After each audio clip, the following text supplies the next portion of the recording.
semuanya. Selamat siang teman-teman. Kami dari kelompok 5 mata kuliah ilmu negara izin menjelaskan tentang seluk-beluk negara Singapura dalam teori ilmu negara. Sebelumnya, izinkan kami untuk memperkenalkan diri, mulai dari saya, Vicky Oliazaki Ameka, dengan NIM akhir 913. Lalu akan dilanjut dengan teman saya. Saya Tristan Baget Diantara dengan NIM akhir 8. Saya David Fatsal Sumpangkir dengan NIM akhir 895. Saya Ahmad Irza Miladi dengan NIM akhir 491. Saya Tanis Indra Atu dengan NIM akhir 493. Saya Ronsa Salami dengan NIM terakhir 490. Saya Radia Prilio Sulaiman dengan NIM akhir 492. Saya Dewa Pasya Putri dengan NIM akhir 489. Saya Siti Nur Fadiatul Baria dengan NIM akhir 487. Oke, pada materi yang pertama saya akan menjelaskan materi tentang identitas dari negara Singapura. Singapura merupakan sebuah negara yang terletak di ASEAN yang berada di selatan semenanjung Malaysia. Singapura merupakan negara dengan beragam etnis yang terdiri dari etnis Melayu, India, dan juga Eurasian. Bahasa yang digunakan negara Singapura yaitu bahasa Melayu dan bahasa Inggris. Singapura merupakan negara dengan infrastruktur yang modern dan sistem transportasinya yang sudah maju, pembangunan perkotaan yang canggih. Serta Singapura dikepalai oleh seorang presiden serta kepala pemerintahan dari negara Singapura adalah Perdana Menteri. Saya akan menjelaskan asal mula negara Singapura. Singapura memiliki sejarah yang sangat kaya, berawal dari Tamsek pada abad ke-14 yang berarti kota laut dalam bahasa Melayu. Pada tahun 1819, Sir Stanford Raffles dari perusahaan Britania Timur mendirikan pos perdagangan di pulau ini, mengubahnya menjadi pusat perdagangan penting di Asia Tenggara. Singapura menjadi koloni Inggris pada tahun 1824 dan merdeka pada tanggal 9 Agustus tahun 1965 keluar dari Federasi Malaysia. Nama Singapura berasal dari bahasa Sanskerta berarti kota singa, yang terkait dengan legenda Pangeran Sang Nila Utama. Yang selanjutnya adalah bentuk negara dari Singapura. Singapura adalah negara kota yang berbentuk republik parlementer unikameral. Yang menyebabkan Singapura berbentuk republik parlementer adalah yang pertama, kepala negara dari Singapura adalah presiden. Yang kedua, kepala pemerintahan dari Singapura adalah seorang perdana menteri. Dan yang ketiga adalah adanya kabinet sebagai bawahan dari perdana menteri tersebut. Pemilihan parlementer di Singapura didasarkan pada pluralitas untuk konstituensi perwakilan kelompok sejak UU Pemilihan Parlemen diubah pada tahun 1991. Anggota parlemen terdiri dari anggota terpilih, non-konstituensi, dan juga yang dicalonkan. Kamu tahu gak sih sistem pemerintahan di Singapura itu bagaimana?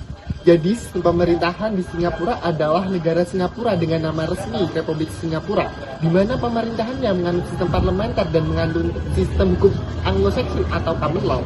Dalam sistem ini, Singapura dipimpin oleh seorang presiden sebagai kepala negara dan perdana menteri sebagai kepala pemerintahan, di mana konstitusi Singapura menetapkan demokrasi perwakilan sebagai sistem politik negaranya. Kekuasaan eksekutif dilaksanakan oleh kabinet.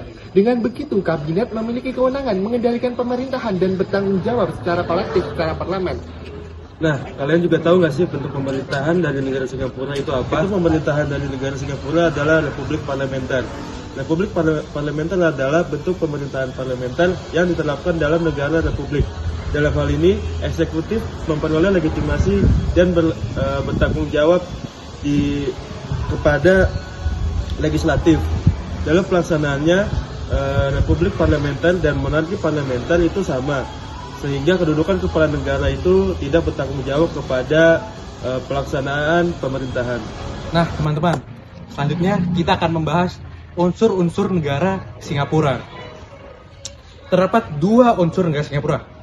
Yang pertama, unsur konstitutif. Unsur konstitutif itu apa sih, Mas? Nah, unsur konstitutif adalah beberapa elemen dasar yang harus ada untuk membentuk sebuah negara.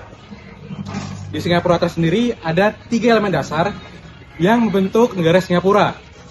Yang pertama, ada rakyatnya atau penduduk tetapnya. Singapura memiliki populasi yang terdiri dari berbagai etnis, seperti Tionghoa, Melayu, India, dan lainnya. Lalu yang kedua, ada wilayah atau daerahnya. Singapura terletak di ujung selatan Semenanjung Malaya. yang wilayahnya sekitar 728,6 km persegi. Lalu yang ketiga ada sistem pemerintahan yang berdaulat. Singapura menganut sistem pemerintahan parlementer teman-teman, yang dimana Perdana Menterinya menjadi kepala pemerintahan dan presidennya menjadi kepala negaranya. Sekarang saya akan menjelaskan unsur deklaratif negara Singapura. Deklarasi Persemakmuran Singapura adalah deklarasi yang berisi nilai-nilai politik yang akan menjadi bagian dari kriteria keanggotaan persemakmuran. Deklarasi ini dikeluarkan pada tanggal 22 Januari 1971 di Singapura oleh para kepala pemerintahan persemakmuran bangsa-bangsa yang sedang menjabat. Sekian dari kelompok kami. Terima kasih. Paham.